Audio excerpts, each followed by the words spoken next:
The clink of fine china shattered the silence. Claire Waverly froze mid-step in her marble-floored kitchen, eyes narrowing as she stared at the teacup she had just knocked over. Tea pooled around the base of the porcelain, the same delicate cup her husband had gifted her on their 5th anniversary, white with gold trim and tiny painted violets. A stain crept slowly across the pristine counter like an omen. Something inside her stirred, not fear exactly, but an unease too sharp to ignore. For 15 years, Claire had lived a life many women only dreamed of. A senior financial analyst at Granger Capital and Holdings, she was respected, impeccably dressed, and lived on the 47th floor of a Gold Coast high-rise overlooking Lake Michigan.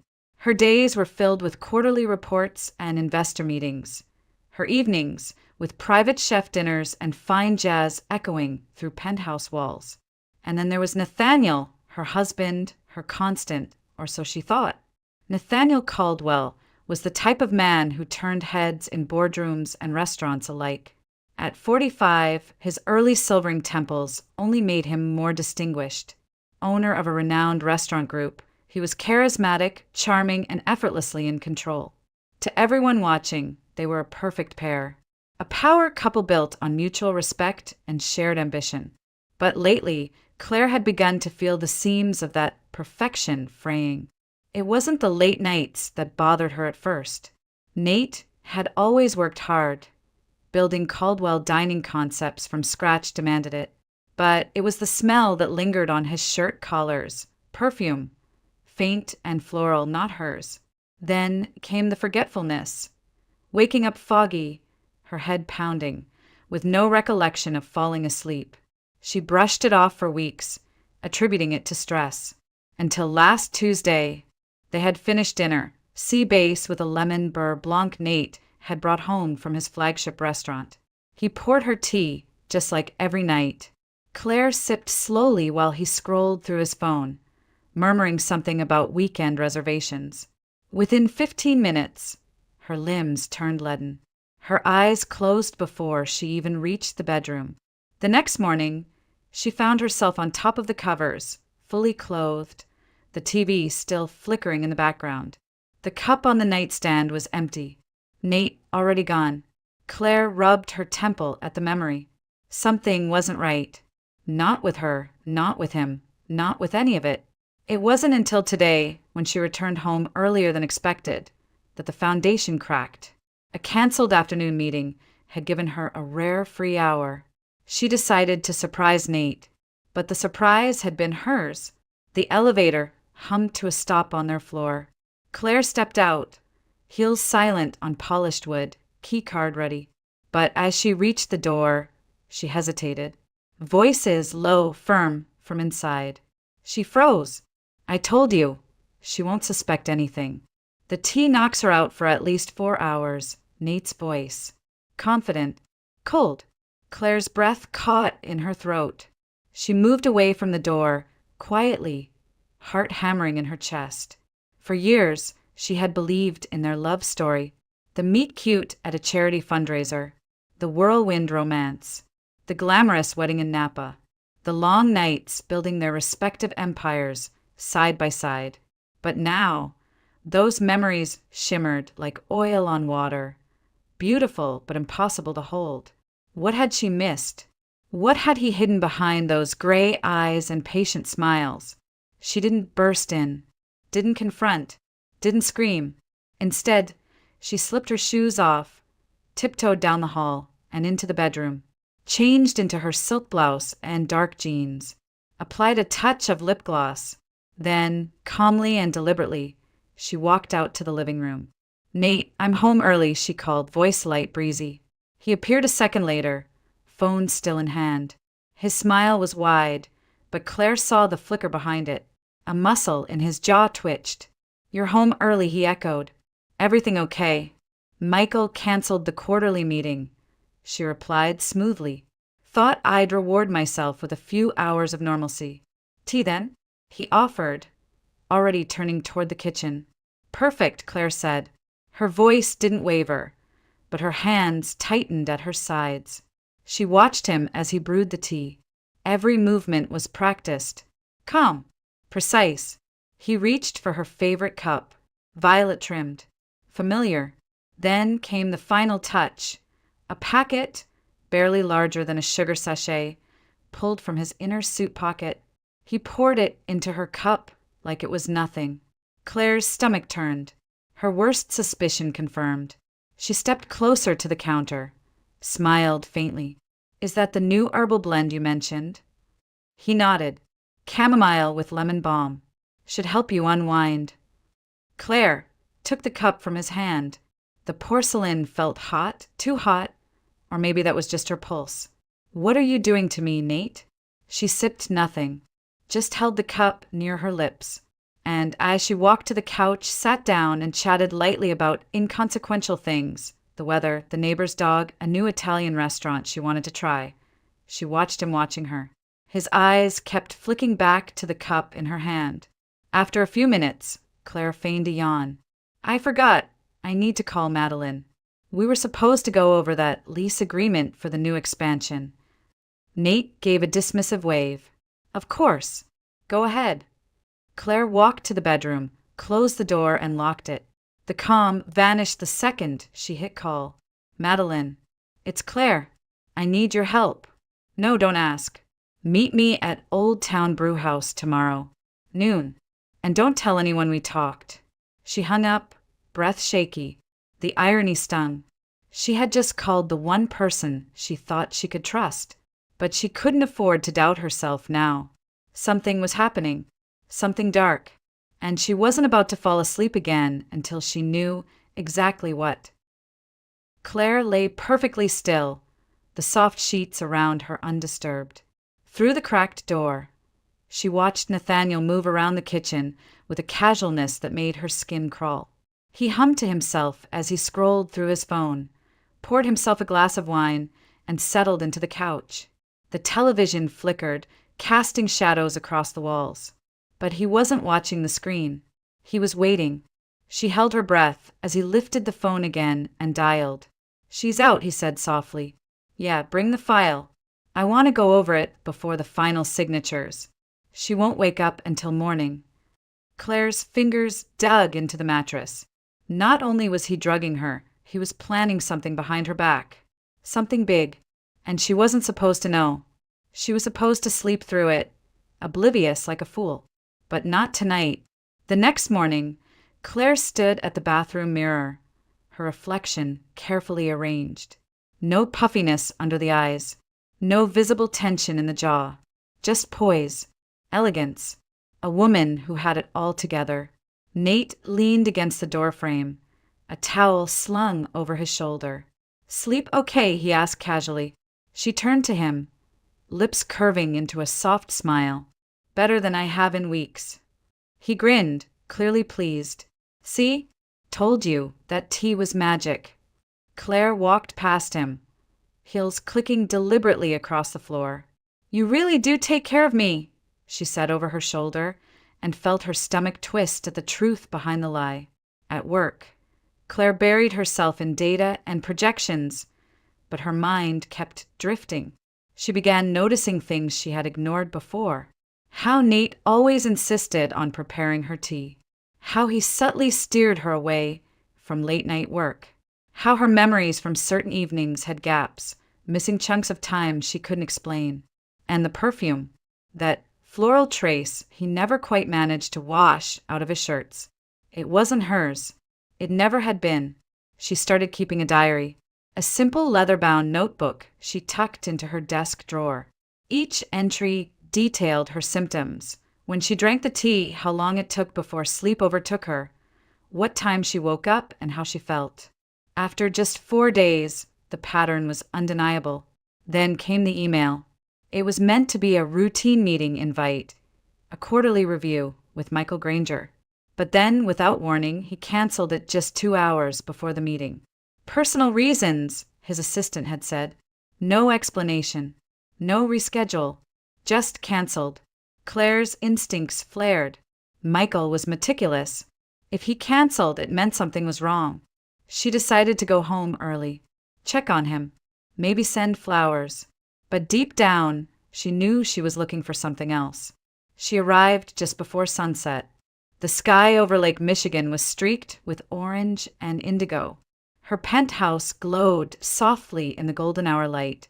She stepped out of the elevator, heels quiet against polished floors. As she reached for the door, she paused. Voices. Again. She moved to the side, pressing herself against the wall. Her heart pounded in her ears. "We're ahead of schedule," said Nate's voice. Calm, almost bored. She's completely out of it these days. Last night, I had to shake her awake just to get her to bed. A pause. Then another voice, female. Familiar. "She's signing soon?" the woman asked. "You're sure she won't question the documents?" "Not a chance," Nate replied. "Madeline's got it all covered. She'll deliver the files and walk her through it like it's nothing." Claire's breath caught. Madeline. Her best friend. Her confidant. Her attorney. The same woman she had called last night in desperation. The same woman who had promised to meet her today. Claire backed away from the door as quietly as she could. Her fingers trembled, but her mind was already racing ahead. She walked briskly down the hall to the guest room, shut the door and turned the lock. Inside the room, she pulled open the closet, digging past suitcases and boxes. At the very back, wrapped in an old shawl, sat a small black safe. Her emergency backup. It contained passports, cash, and one USB stick, something Jason had given her years ago before the accident. She had never used it, barely even remembered it until now. She retrieved the stick and plugged it into her work laptop. Password protected. Of course. Jason was nothing if not careful. She tried his birthday, their anniversary, his favorite song. On the third attempt, it opened. Files popped up, dozens of them. Charts, transaction logs, internal bank memos, Atlantic Union Bank. Claire stared at the screen. Jason had discovered something massive. And now, 10 years later, Nate, Madeline, and Andrew Granger were trying to bury it again, using her. Her hands trembled as she copied the files onto a new drive. She knew now what they wanted, what they were after, and what they were willing to do to get it. They thought she was asleep, but Claire Waverly had never been more awake. Claire closed the laptop with a quiet snap. The screen's glow still burned behind her eyes. The USB drive in her hand felt heavier than it should have, like it contained not just data, but the weight of 10 years of silence. She slipped it into her coat pocket, then stood for a moment in the center of the guest room, her breath slow and controlled, her heartbeat anything but. Outside the window, the city shimmered like a painting, beautiful, distant, and full of secrets. Down the hall, she heard Nate's voice again, lower now, clipped. He was on the phone. "She's still out," he said, confident. "Yeah, we're on track. I'll need you here around 10. Bring the final draft. I'll handle the rest." Claire moved quickly. She changed into a soft robe, pulled her hair into a loose braid, and padded barefoot toward the master bedroom. The lights were dimmed. Her side of the bed was untouched. She climbed in, turned off the lamp, and waited. Minutes crawled by like hours. Then the door opened. Nate stepped in, quiet as a shadow. He stood by the bed for a long moment, watching her. Claire forced her breathing to slow, deep and rhythmic, as if the world had already slipped away. He moved closer. She felt the mattress dip slightly beneath his weight. But he didn't touch her, just lingered, then walked away. When she heard the bedroom door click shut, Claire's eyes opened. She slipped from the covers and crossed the room to the adjoining hallway.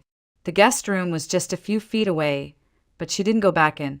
Instead, she stopped beside the narrow gap of the slightly open living room door and looked through it, just enough to see the truth for herself.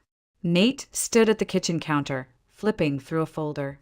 A second glass of wine sat beside his, still untouched. He checked his watch, then picked up his phone. "She's out cold," he said. "Yes, Madeline. Come up. Use the private elevator. She won't know anything happened." Claire's breath caught again. She had half hoped last night was a fluke, some twisted fantasy her mind had conjured. But there it was. Confirmation. Nate and Madeline weren't just having an affair.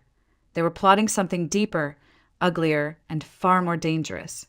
Footsteps echoed faintly from the hallway, the sound of a keycard, the hum of the elevator doors. Claire ducked back into the shadows. Seconds later, Madeline Carter walked into the penthouse as if she owned it. Her hair was swept back, her heels sharp against the hardwood.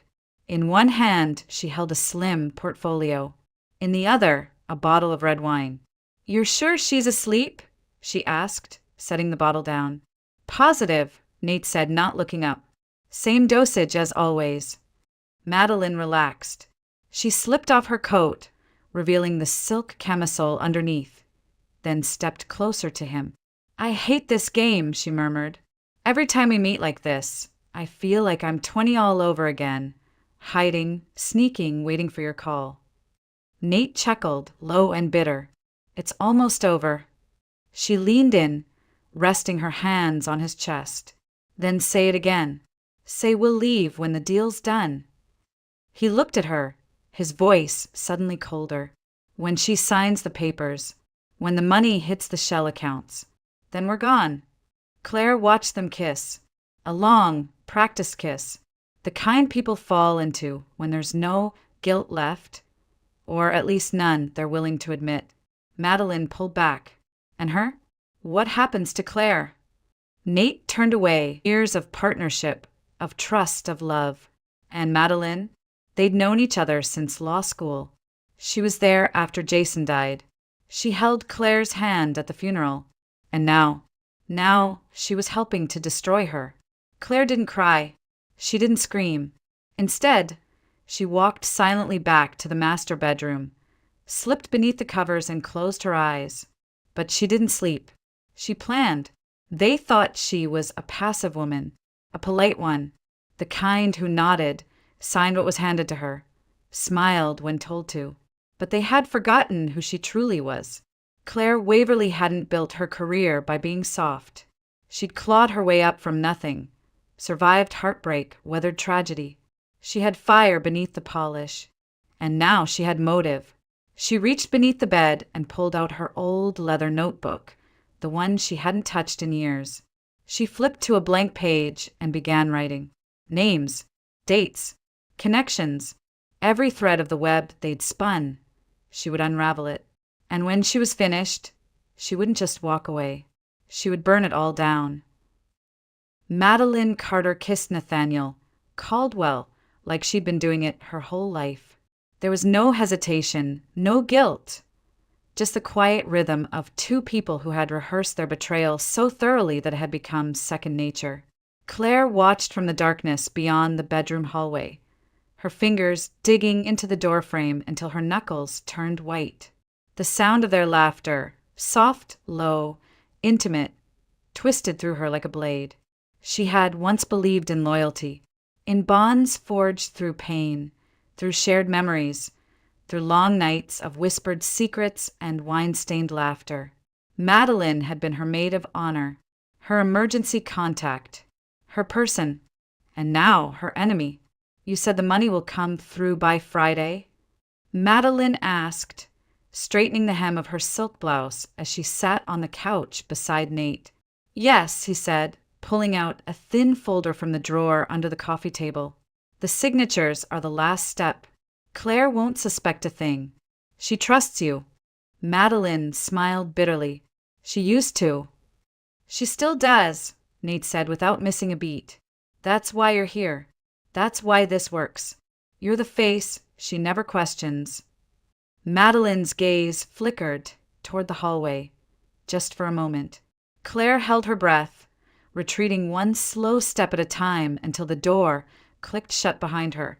Back in the safety of the guest bedroom, she leaned against the wall, her chest rising and falling like a tide barely contained. They were going to steal everything. Not just the money, not just her reputation. They were going to take her name, her career, her legacy. They were going to leave her as nothing more than a footnote in someone else's criminal record. And for what? She paced the room slowly, hand brushing the edge of the desk. Her mind raced, not with panic, but with calculation. She needed proof. Not just suspicions, not just memories, but cold, hard evidence. The kind that couldn't be dismissed as paranoia. The kind that could bring everything crashing down. She opened the drawer of the desk and pulled out her old Olympus voice recorder, long forgotten beneath stacks of office supplies. She tested it, still working. She set it beside the notebook on the desk, then began jotting down everything she'd heard. Every phrase, every name, every date. When she was done, she stared at the page. The ink bled slightly into the paper, but the story was clear. Claire Waverly had been marked, used, set up, and now eliminated, unless she acted first. Her phone buzzed, startling her. A text from Madeline. "Hey love, just checking on you.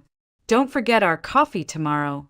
Noon at the usual spot." Claire stared at the message, ball rising in her throat. The same Madeline who, just minutes earlier, had planned to destroy her life now texted like nothing was wrong, like everything was still fine. She typed back, looking forward to it.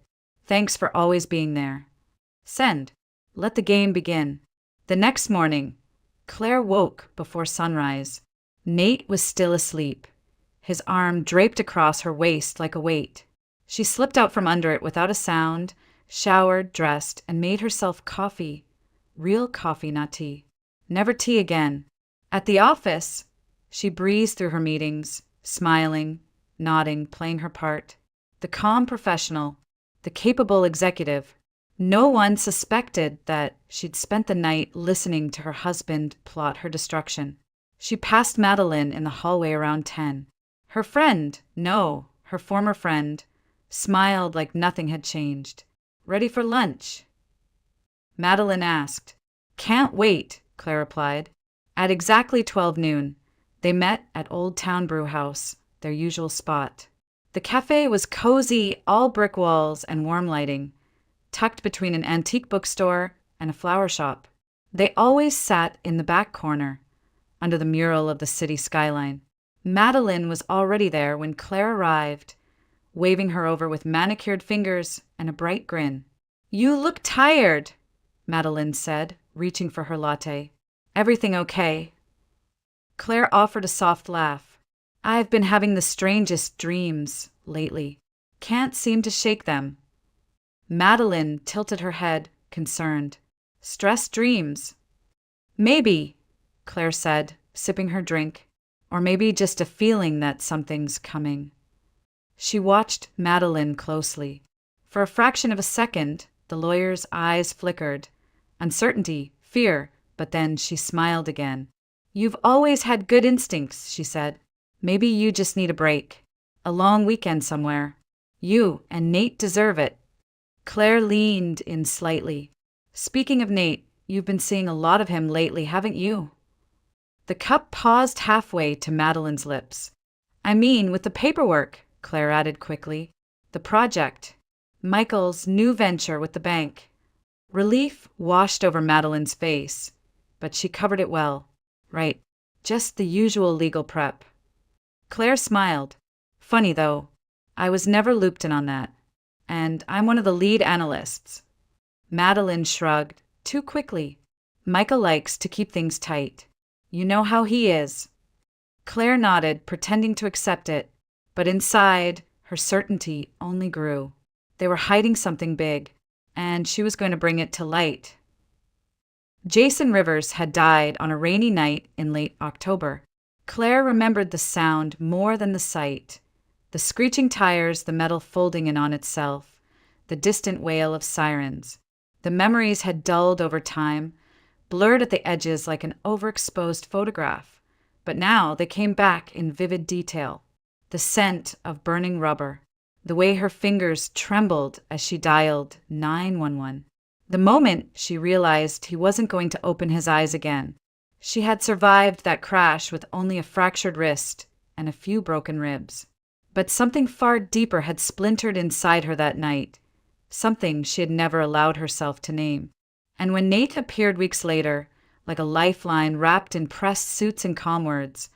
She had clung to him, grateful, vulnerable, blind. Now, 10 years later, sitting in her office at Granger Capital, she wondered if she'd ever truly healed, or if she had simply been guided, carefully, step by step, into a different kind of trap. Claire stared at her screen, but the numbers blurred. The quarterly report lay forgotten beneath her fingers. Her mind was elsewhere, lost in a past she had tried to bury. She opened a new browser tab. Detective Marcus Ellison, Chicago PD, retired. His name came up first. A few clicks later, she found a number. The office line of his current private investigation firm. Her hand hovered above the mouse. Then she dialed. Ellison Consulting. A woman's voice answered. "I need to speak to Marcus Ellison," Claire said. "Tell him it's about the Rivers accident. Jason Rivers. October 2014.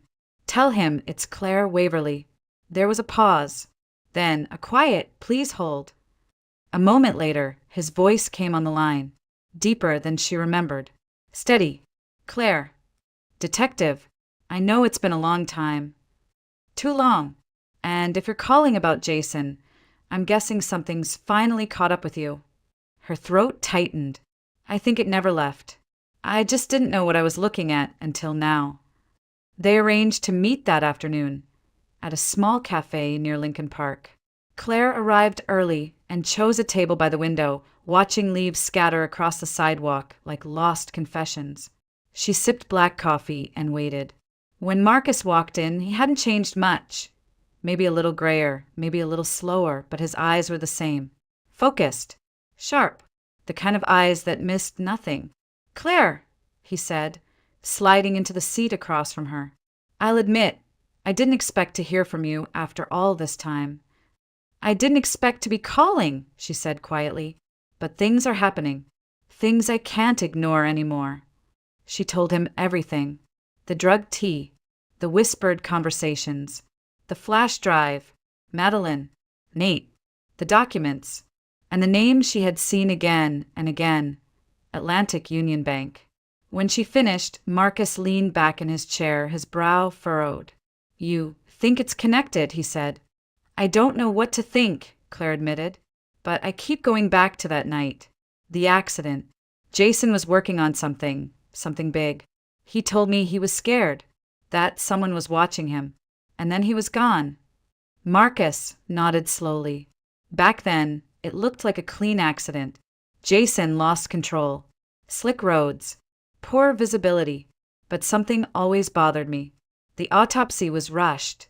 The car was towed before a full mechanical review, and there were no follow-ups, no subpoenas, no flags in the financial systems where he worked." Claire swallowed. He worked at Atlantic Union, in cybersecurity. Marcus's eyes narrowed. "You never told me that." "I didn't know it mattered," she said. I thought it was just a crash. Just bad luck." He shook his head. "There's no such thing as luck when money's on the table, especially not when it involves institutions like Atlantic Union. They bury their skeletons deep." Claire pulled out the flash drive and slid it across the table. "I think this is what he died for," she whispered. Marcus stared at it for a long time. Then he picked it up, tucked it into his coat pocket, and looked her in the eye.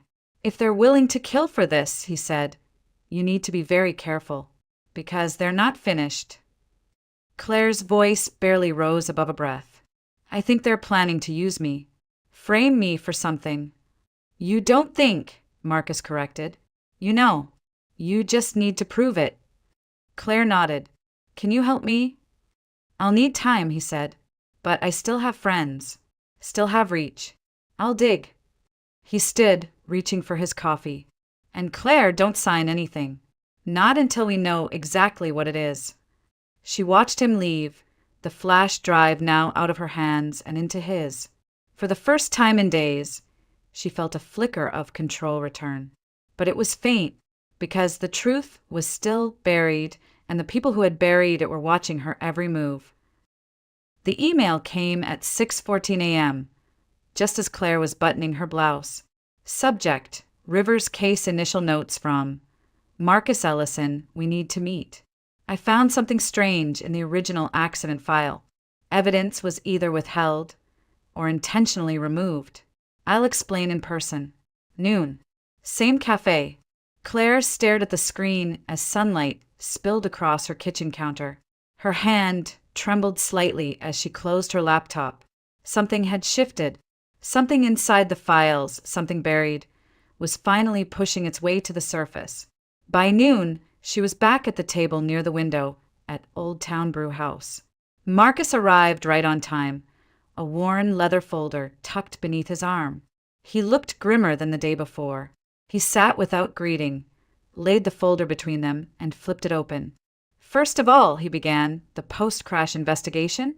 It was sloppy. And I don't mean rushed, I mean compromised. The mechanic who signed off on the vehicle inspection had no credentials. The toxicology report on Jason? Incomplete. And the most interesting part, he tapped a photograph with one blunt finger. This, the brake line. Claire leaned forward. The photo was grainy, printed on old paper, but she could make out the detail. The line wasn't snapped. It had been cleanly sliced. This wasn't from the crash, Marcus said. It was deliberate. Claire felt her stomach twist. So, someone sabotaged his car? He nodded. Most likely. Her voice was barely above a whisper. Why wasn't that in the final report? Because the final report never mentioned it. The original photos disappeared from the case file, replaced by generic crash scene images, and the technician who noted the slice transferred to a different precinct within a week. Claire sat back, stunned. They covered it up. Marcus nodded slowly. And there's more.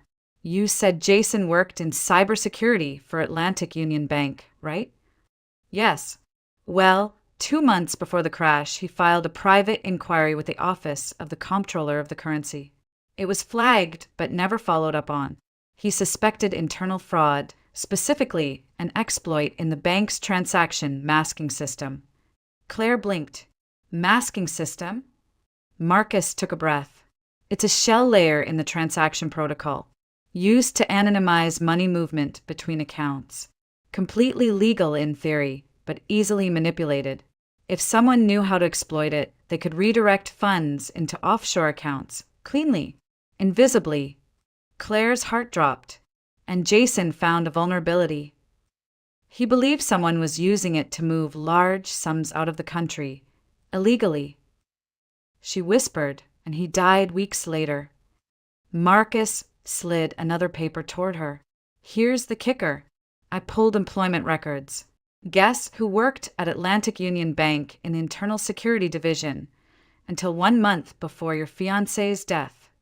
She stared at the page. Name: Nathaniel Caldwell. Claire's chest constricted. That can't be a coincidence. It's not, Marcus said flatly. Nathaniel left the bank just before the investigation was about to expand. Records show he resigned voluntarily, but I checked internal emails. He was pressured out, quietly. My guess? They didn't want him drawing attention. But then he meets you, right after Jason dies. Claire's voice cracked. You think Nate was part of it back then? Marcus didn't flinch. I think he was sent to find something. Maybe Jason left behind more than just code. Maybe he left evidence. Claire thought of the flash drive, of the metal box she kept in the back of the closet for all those years. Jason's old CDs, the handwritten notes, the thumb drive that still bore his initials. They think I have it, she said. They've always thought you had it, Marcus said. And when they couldn't find it, they played the long game. Nate married you, watched you, waited. But now that Granger Capital's being pulled into a joint venture with Atlantic Union, the pressure's back. They want the money moved, and they want a scapegoat. Claire's jaw clenched. Me. Marcus leaned closer. They're going to push harder.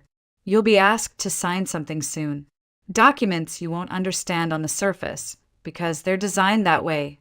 Hidden clauses, backdated authorizations, all pointing to you when the money disappears. She nodded slowly. I've seen the prep work. Madeline's involved. She's drawing up the contracts. Marcus's expression darkened. Then we need time. We need to stall the signing. You tell them you need a full legal review, whatever it takes. Claire's eyes narrowed. And what do you do in the meantime? I dig deeper. I've still got friends in the Department of Treasury. If these offshore accounts exist, I'll find the routing paths. If Jason's data can be recovered from that drive, I'll extract it. But Claire, you need to play it very, very cool. She took a slow breath. They think I'm still asleep. Good, Marcus said. Let them. The pen was already waiting on the mahogany table. Claire stared at it for a long moment. Sleek, black, monogrammed. It looked expensive, personalized, even thoughtful, but to her it might as well have been a blade.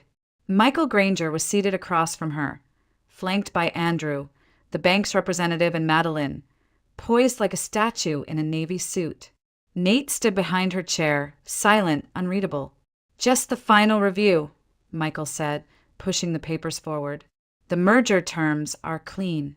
Atlantic Union transfers 49% control of the development fund to Granger Capital. You, Claire, sign as financial lead. Standard protocol. She flipped through the stack slowly, page by page.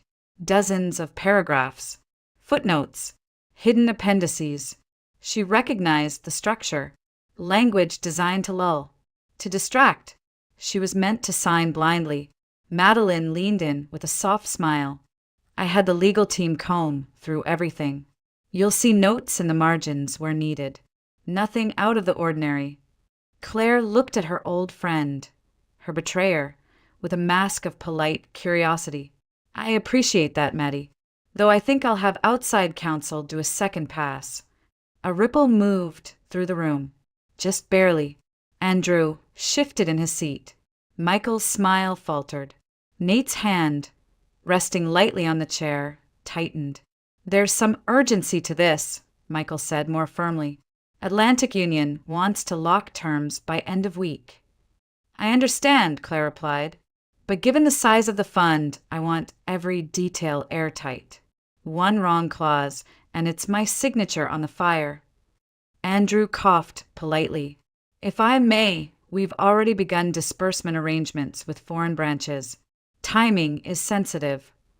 Claire's eyes narrowed, but her voice remained soft. Then I assume you won't mind if my legal team expedites the review. A silence fell over the room like fog. Madeline's smile became thinner. Of course not, she said finally. Whatever makes you comfortable. Claire signed a temporary receipt acknowledgement, then closed the folder and stood. I'll have the documents couriered back within 48 hours. In the meantime, please hold all financial movements involving the development fund. Any violation of protocol will void my cooperation. She turned to leave, not waiting for consent.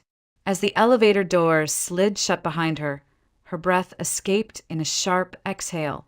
She had bought time, 48 hours, but now the clock was ticking. Back at her condo, she locked the documents in a fireproof briefcase and placed it in the safe under the floorboard. Then she called Marcus. They tried to rush me, she said. The entire team was there.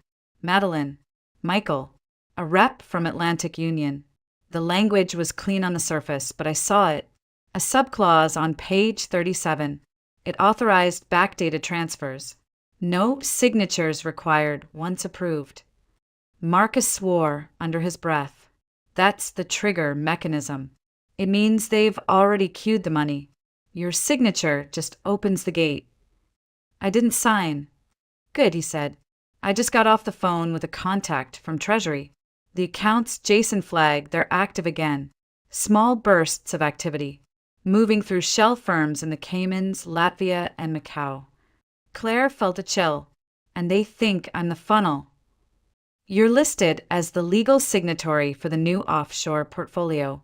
It was set up under your name 2 weeks ago. Her mouth went dry. Can I see it? I'll send screenshots. But be careful, Claire. They're getting desperate. Desperate people make mistakes, but they also get dangerous. That night, Claire made herself tea. Real tea this time, and sat at the kitchen table with Jason's old notebook in her hands. She traced the faded writing, the small sketches, the notes in the margins. Hidden inside the spine, she found something she had never noticed before, a tiny folded page. She unfolded it carefully, a string of numbers, a passcode, and beneath it Jason's handwriting. If you're reading this, it means they got to me. Claire, don't trust anyone, not even the ones who say they love you. I built a shadow copy. It's not in the bank. It's in the code. You'll know where to look. Claire sat still for a long time. Jason hadn't just suspected he was in danger. He knew, and he'd left her a map, one written in his own language. The code. Her eyes flicked to the old external hard drive she'd kept in a drawer for years. One of the few things she hadn't thrown away after his death. She pulled it out, plugged it into her laptop, and opened the root folder. There it was. Rivers_Ghost_0 the folder was encrypted. She typed the code. It opened. And what spilled out across her screen wasn't just files. It was a confession, a blueprint, and a weapon.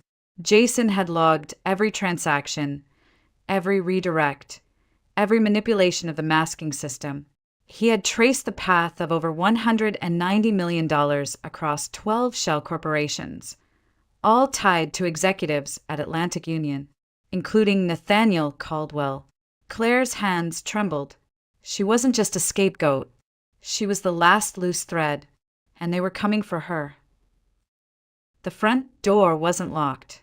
Claire's breath hitched the moment she saw the deadbolt turn to the left, unlatched. She was meticulous, always had been, and that morning, before leaving to meet Marcus, she had triple-checked it. Now the silence inside her condo was too heavy, too deliberate. She stepped inside slowly, her keys clutched like a weapon between her fingers. Nothing was out of place. At first, her coat still hung by the door. The glass on the table was where she'd left it. The lights were off. But then, as she passed a hallway, her eyes fell on the living room cabinet, the one that should have been shut tight. It was open, and the drawer where she kept Jason's hard drive was empty. Claire's heart pounded as she sprinted to the safe in the bedroom floorboard. She flung open the rug, lifted the hatch, and yanked up the briefcase. Still there. She cracked it open. The documents were untouched. But something else caught her eye, a faint smudge near the handle. A fingerprint. Gloved, maybe, or someone careful enough to wipe most of it clean, but sloppy enough to miss one mark. She backed away, her pulse racing. Someone had been inside. Not just searching. Hunting. Her phone buzzed. Marcus, Claire. We've got a problem. Meet me now. Same cafe. Urgent. She didn't reply, just grabbed her coat and left, double-checking every lock, every camera on her way out. At Old Town Brew House, Marcus was already waiting. He looked paler than usual, eyes sharp with concern. They broke into your place, didn't they? He asked. She nodded, lowering her voice. The hard drive's gone. Not all of it, Marcus said, opening his laptop.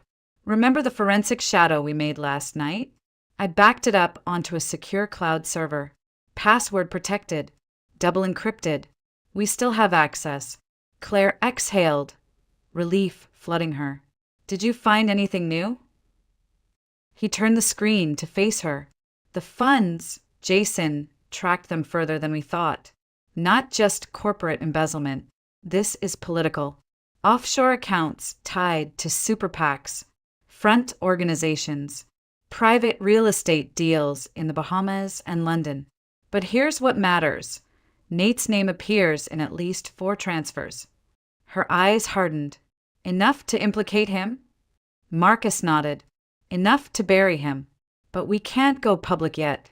Not without connecting the shell corporations to Granger's new development fund. Claire rubbed her forehead. They want me to sign in 48 hours. That's their window. Then we collapse it, Marcus said. But we need leverage. Claire leaned back, thinking, Jason's code! If we leak just a portion of it to the financial press anonymously, it'll create noise. Delay. Buy us time. And bait them, Marcus added. They'll panic. Show their hand. Claire hesitated. It's risky. It's necessary. That night, Claire sat in the dim glow of her laptop and opened a secure Tor browser. She uploaded a fragment of Jason's code. Enough to prove internal manipulation, but not enough to trace it to her. Then, she sent it to 3 financial watchdog journalists using encrypted aliases. The headlines broke the next morning. Anonymous leak alleges multi-million-dollar shell transfers at major U.S. bank. Code points to systemic masking exploit in high-profile institutions. Claire stood at her kitchen counter, phone buzzing nonstop. Madeline called 3 times. Nate twice. She ignored them all. Then the landline rang. An unfamiliar voice greeted her. MS. Waverly, this is Jenna Blake, Michael Granger's assistant. He'd like to move your signing meeting up to this evening. He's concerned about the recent headlines. Claire's voice was smooth. Of course. I'd be happy to. She hung up and stared out the window. They were tightening the noose, but they had no idea she'd already cut the rope. The restaurant was too quiet for a Thursday evening. Claire noticed at the moment she stepped through the glass doors of Bellamy's, Michael Granger's favorite place for unofficial meetings. No music played, only the faint clinking of silverware from a single occupied table in the back, curtained off from the main floor. A hostess greeted her with a plastic smile and led her straight there without asking her name. Madeline was already seated. So was Michael and Nate. 3 glasses of wine. 1 empty chair. Claire slipped off her coat slowly, feeling every pair of unseen eyes behind those velvet curtains. She sat down, her back straight. Unorthodox venue for a signing, she said. Michael smiled. Well, after today's media firestorm, we thought something private would be more prudent. I see, Claire replied, unfolding her napkin but not touching the drink. And here I thought you invited me to celebrate. Madeline's smile didn't reach her eyes. You've had a busy week. Claire tilted her head. So have you. A pause. Then Nate cleared his throat, voice casual but clipped. Let's not dance around it. The leak this morning, it was a problem, but it's being handled. The real question is whether you're going to help us put it behind us or become part of it. Claire leaned forward slightly. Is that a threat, Nathaniel? Michael intervened, raising both hands in a pacifying gesture. No one's threatening anyone. We're just saying it would be a shame to let years of partnership dissolve over a misunderstanding. She met his gaze. You mean like the misunderstanding where you tried to frame me for international wire fraud? His face didn't flinch. Not a single muscle. Madeline sighed, leaning back. Claire, you've always been one of the sharpest people in the room. You know how this world works.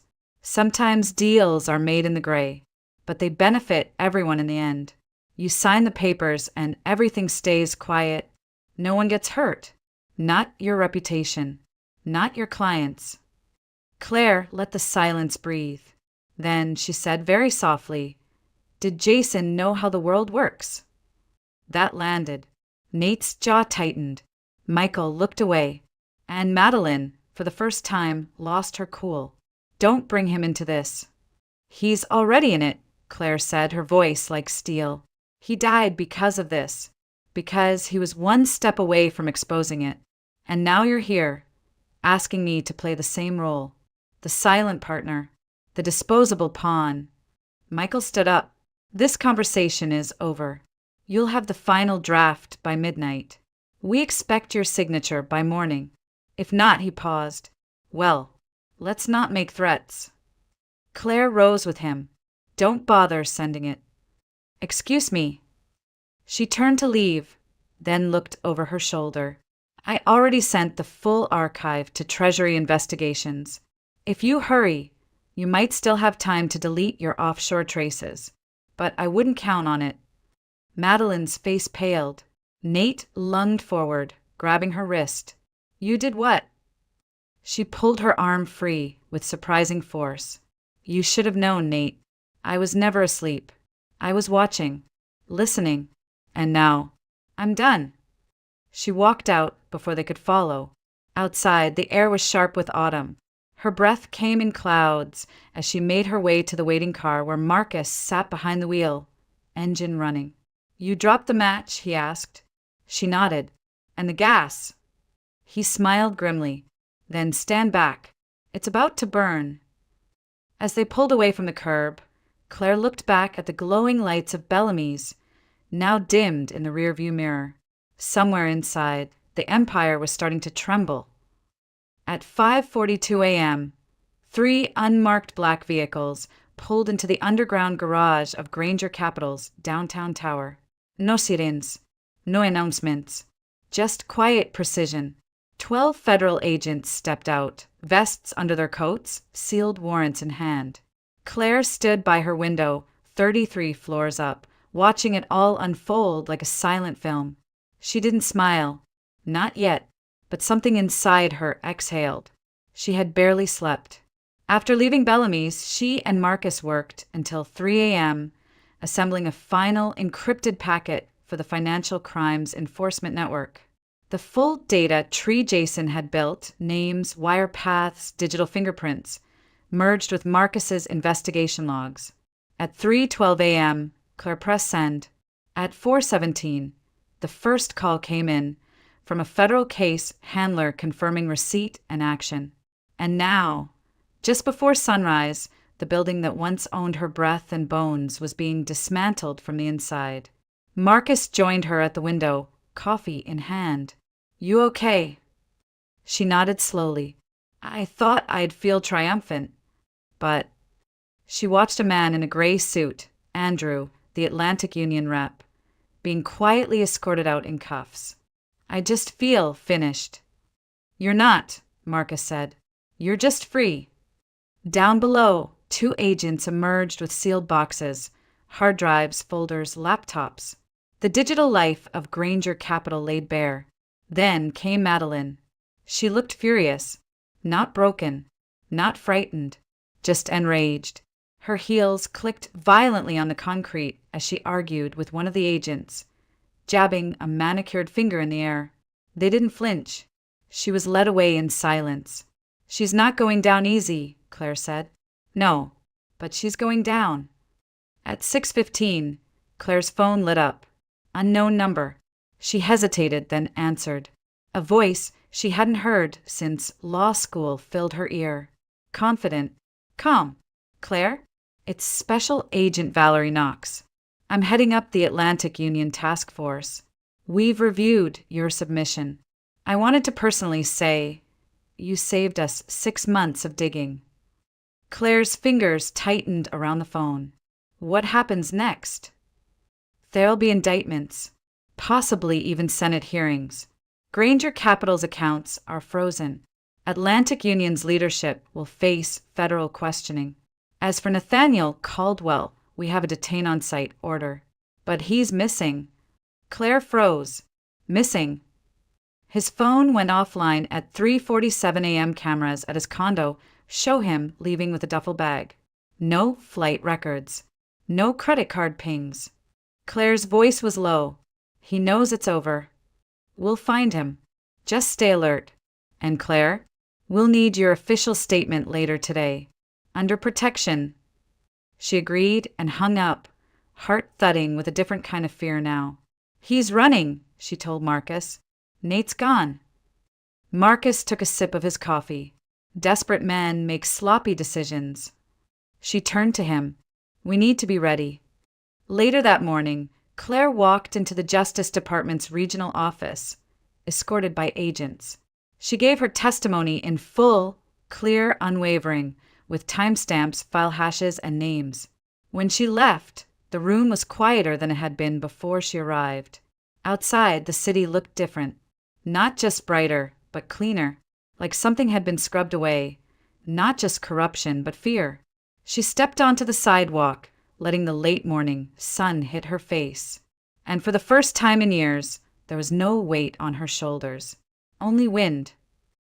The envelope had no return address, just her name, typed in small serif letters, Claire Waverly. It arrived by private courier at 8:32 p.m., hand-delivered to her building's front desk. The concierge called her twice before she answered, exhausted from the day's testimonies and debriefings. She stared at the envelope now, sitting untouched on her kitchen table.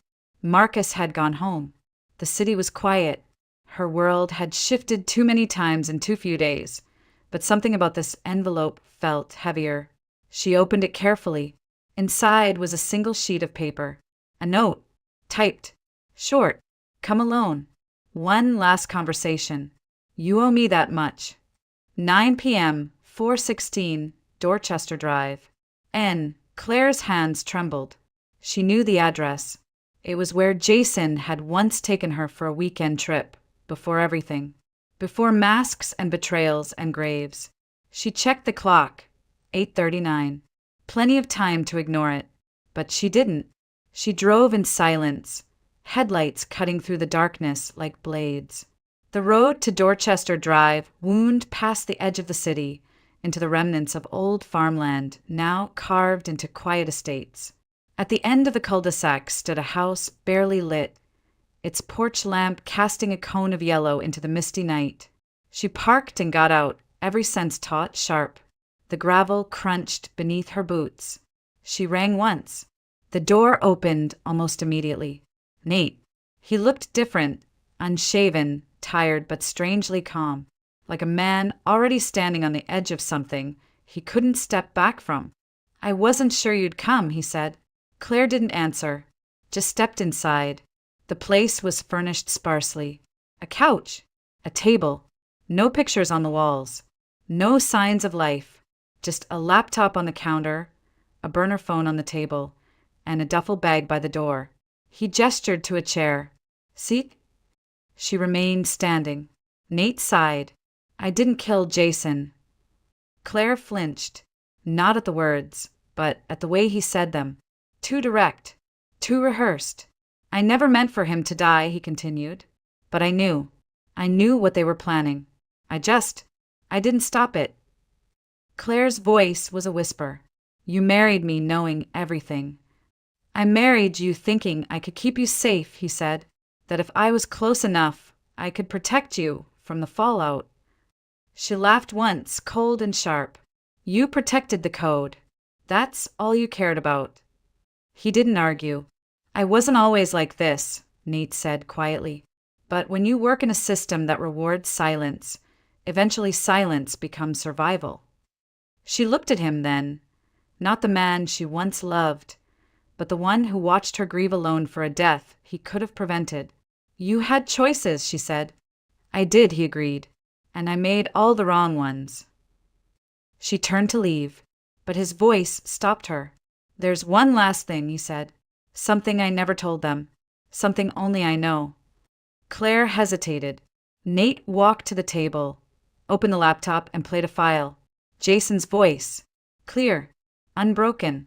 A video message. Time-stamped 2 weeks before his death. If you're seeing this, it means I didn't make it. And if Nate's the one showing you, then he finally did something right. Claire, the file is real. The danger is real. But so is the truth. And that truth someday will be yours to carry. I love you, and I believe in you more than anyone else on this earth. The screen went black. Claire stood frozen. Nate handed her a USB. His full archive. Not just the shell corp data. The whole story. He encoded part of it into voice patterns. Only you could unlock it. He knew you'd be the last one standing. She took it silently. When she turned to the door, Nate didn't follow. I won't run anymore, he said. Let them find me. Claire looked back once and walked into the night without another word. The voice pattern didn't match any known biometric markers.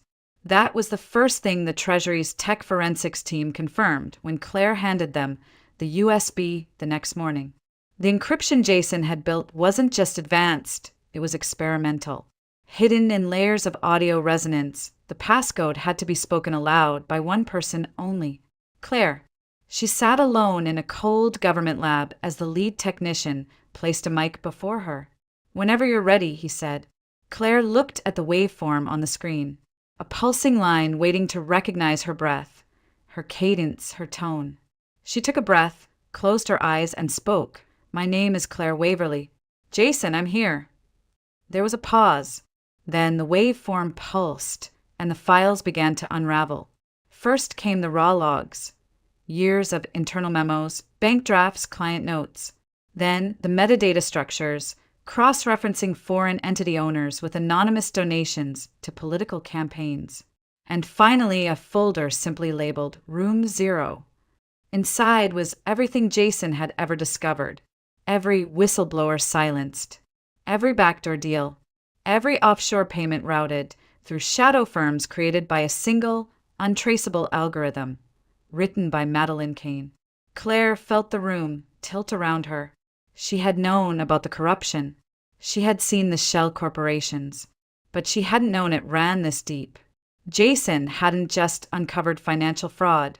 He had found the system's black spine. The lead agent, Valerie Knox, leaned over her shoulder. "This changes everything. The DOJ, the Fed, SEC, we're talking coordinated cases now. This isn't just a scandal, it's a structure." Claire whispered. Jason built a roadmap. Valerie nodded. "And now you're holding the compass." Over the next 72 hours, Claire was placed in protective custody while a joint task force conducted a nationwide sweep. 27 executives were questioned. 12 were detained. Madeleine was charged with conspiracy to commit financial fraud, obstruction of justice, and endangering a federal witness. But Claire didn't stop there. Using Jason's roadmap, she identified 3 nonprofits being used as laundering fronts. She alerted their real donors, public figures, artists, philanthropists, who had no idea their goodwill had been weaponized. Within a week, headlines rippled across every major outlet. "Beneath the Empire, how one man exposed a financial coup." "The Waverly Archive, what happens when silence ends." "Whistleblower's widow becomes key witness in historic case." But Claire avoided the cameras. She never gave interviews. She let the story speak for itself. One evening, as autumn winds swept through the quiet streets outside her condo, Marcus stopped by with something in his hands, an old frame. "I found this at the bottom of your storage box," he said. "Thought you might want it back." It was a photo. Jason, in jeans, barefoot on their cabin porch, holding a mug and smiling like the world hadn't yet shown its teeth. Claire took it gently, brushing off the dust with her thumb. "He really thought he could fix it all," she whispered. Marcus sat down beside her. "Maybe he didn't. Maybe he just knew you could." She didn't reply, but that night, she placed the photo on her desk, not as a shrine or a wound, but a beginning. The next morning, Claire received a formal offer from a federal oversight committee, asking her to serve as a civilian advisor for financial ethics reform. She stared at the letter for a long time, then signed her name, not out of vengeance, not even justice, but because if Jason had the courage to build the light, she could carry it forward. They found Nate 2 weeks later. A customs officer flagged his false ID at a ferry terminal in Vancouver. He didn't resist, didn't speak, just looked up at the officers like he'd been waiting for them. When news reached Claire, she didn't feel vindicated, just still. It was like watching the final piece of a building crumble, knowing the danger had passed, but also that something large and terrible had truly ended. She didn't attend his hearing, didn't ask what sentence he received. She had already said goodbye in a house with no pictures and a man with no soul left to sell. Instead, Claire focused on something else, something living. She sold the penthouse, quietly, gave away half the profits to victims of white-collar crimes who'd lost homes, retirements, hope. She moved into a small lake cabin Jason once loved, about 40 miles north, where mist hung low in the mornings and deer wandered near the windows at dusk. It was the first place she'd lived in years where silence didn't feel like surveillance. Marcus visited on weekends. Sometimes they talked, sometimes they didn't, and slowly, the ache in Claire's chest softened from fire to ember. One afternoon, she found herself in front of a high school auditorium. An event flyer had landed in her mailbox by mistake, some local ethics symposium for students. For reasons she couldn't explain, she walked inside and listened. A 16-year-old girl was on stage, presenting a slideshow about financial literacy and digital integrity. Her voice trembled, her slides were basic, but her final sentence froze Claire where she stood. "We don't have to be experts to be honest. We just have to stop pretending not to see." Afterward, Claire approached her, introduced herself, asked where she learned all that. The girl shrugged. Some article online about a woman named Waverly who burned down a house made of money. Claire smiled. Later that week, she called Valerie Knox. "Is that civilian ethics program still running?" she asked. Valerie laughed. "Only if you're still willing to scare a few senators." "I'm ready," Claire said, and she meant it. In the months that followed, Claire Waverly became a quiet but undeniable force in financial reform. She didn't lecture. She asked questions. She listened. She drew lines between compassion and compliance, bridging two worlds that once saw each other as enemies. And when she spoke at her first university seminar, she didn't begin with headlines or scandals. She began with a photo. Jason, laughing on that porch. "This," she told them, "is what honesty looks like before the world tries to change it." They listened, not because she was famous or feared, but because she was finally whole. On the 1-year anniversary of the first arrest, the Waverly Bill passed with bipartisan support. It was quiet legislation, tucked into a broader financial reform package, but its impact was seismic. Mandatory third-party oversight, real-time audit trails for nonprofit transfers, whistleblower protections strengthened to the teeth. Claire watched the news from her lake cabin, wrapped in a knit sweater, coffee cooling in her hands. The anchor barely spent 10 seconds on it, just a passing headline. But Claire didn't need the spotlight. The law spoke loud enough. A week later, she received a letter in soft cream stationery, hand-signed, from a mother in Missouri whose savings had been wiped by a bank collapse now under investigation thanks to Jason's files. The woman had been living in her car with 2 children. Now she had housing, support, and a chance to rebuild. Her last sentence read, "I don't know your husband, but he saved my life. And so did you." Claire folded the letter gently and placed it next to the others.